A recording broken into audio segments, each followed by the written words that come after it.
21 जुलाई को पूर्व उपराष्ट्रपति जगदीप धनखड़ ने सेहत का हवाला दिया और उपराष्ट्रपति पद से इस्तीफा दे दिया। शाम होते होते जैसे ही इस्तीफा दिया, लोग आश्चर्यचकित हो गए, अचंभित हो गए, परेशान हो गए।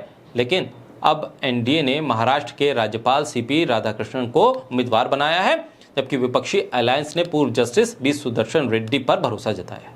जगदीप धनखड़ के इस्तीफे के बाद से ही विपक्ष लगातार उन पर कटाक्ष कर रहा था, सवाल कर रहा था। जगदीप धनखड़ को लेकर ये पूछ रहा था कि आखिर वो हैं कहां, सरकार बताए या उनका परिवार बताए या वो खुद बताएं कि आखिर वो हैं कहां, कर क्या रहे हैं, खामोश क्यों हैं, सोशल मीडिया से गायब क्यों हैं। खबर तो ये भी आई थी कि उनका ट्विटर हैंडल एक्स ने किसी और को दे दिया है। ऐसे में जगदीप धनखड़ की इस खामोशी पर सवाल उठ रहे थे। अब सवाल का जवाब आया है। सूत्रों के हवाले से इधर उधर से खबर छाप दी गई है कि वो टेबल टेनिस खेल रहे हैं, परिवार के साथ समय बिता रहे हैं, योगा कर रहे हैं। लेकिन उनको लेकर सवाल होने लगे कि वो रोज योगा कर रहे हैं, टेबल टेनिस खेल रहे हैं, लेकिन कोई सवाल जवाब नहीं कर रहे, कोई वीडियो नहीं आ रहा, कोई बयान नहीं आ रहा, कहीं दिखाई नहीं दे रहे। क्या पूरी तरह से अज्ञातवास में चले गए?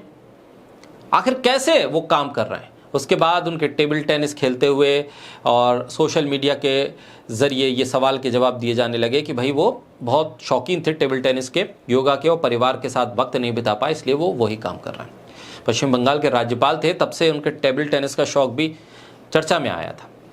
अब इस्तीफे के बाद से उनकी कोई खबर नहीं थी।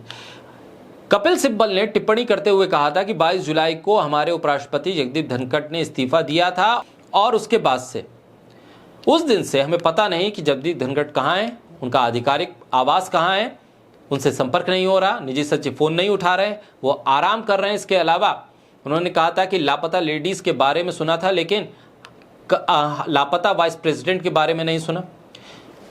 जो राजस्थान के पूर्व मुख्यमंत्री हैं अशोक गहलोत, वो कह रहे हैं कि भाई मेरा फोन नहीं उठा रहे, मैं तो राजस्थान से हूं, बहुत जानता हूं उनको, लेकिन फोन नहीं उठाया जा रहा। जगदीप धनखड़ के इस्तीफे के बाद से ही उपराष्ट्रपति के चुनाव को लेकर चर्चा हो रही थी। पक्ष विपक्ष दोनों ने उम्मीदवार उतार दिए। अब 9 सितंबर को उपराष्ट्रपति का चुनाव होना। अब ऐसे में पहली बार सरकार की तरफ से, क्योंकि सरकार की तरफ से अब तक कोई सवाल जवाब नहीं हो रहा था, कोई बयान नहीं आया, गृह मंत्री अमित शाह का बयान आया कि भाई उन्होंने स्वास्थ्य कारणों से इस्तीफा दिया है, बहुत अच्छी तरीके से उन्होंने काम किया है और कोई गिला शिकवा नहीं है।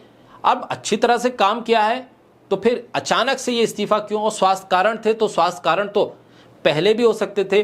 सेशन की शुरुआत के पहले दिन इस्तीफा क्यों हुआ, इसके बारे में पहले से भी जानकारी आ सकती थी।